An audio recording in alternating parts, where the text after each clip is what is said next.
நேற்று இரவு சவுதியில் உம்ரா பயணிகள் பஸ் ஆயில் டேங்கரை மோதிச் சிதறி 45 இந்தியர்கள் உயிரிழந்ததாக சொல்றாங்க. இது உண்மையா? சோஷியல் மீடியாவில் இப்போ ஒரு செய்தி வேகமா பரவுது. இன்று சவுதி அரேபியாவில் ஒரு பெரிய விபத்து நடந்ததுன்னு.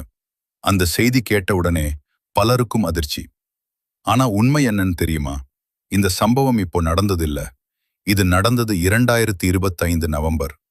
மக்காவிலிருந்து மதீனாவுக்கு போகும்போது ஒரு உமரா பயணிகள் பஸ் ஒரு ஆயில் டேங்கரை மோதி அதுக்கு பிறகு பஸ் முழுக்க தீப்பிடிச்சு எரிந்தது. அந்த விபத்தில் 45 இந்தியர்கள் உயிரிழந்தார்கள். பலர் தூங்கிக் கொண்டிருந்த நேரத்தில் இந்த விபத்து நடந்தது. இந்த செய்தி ரொம்பவே துயரமானது. ஆனா இப்போ அதே பழைய வீடியோவும் நியூஸும் இன்று நடந்ததுன்னு மீண்டும் வைரல் ஆகுது. நண்பர்களே, நம்ம பார்க்குற எல்லா நியூஸும் உண்மை இல்ல. ஷேர் பண்ண முன்னாடி வெரிஃபை பண்ணுங்க. அல்லாஹ் உயிரிழந்தவர்களுக்கு ஜன்னத் கொடுக்கட்டும். அவர்களின் குடும்பங்களுக்கு சபர் கொடுக்கட்டும்.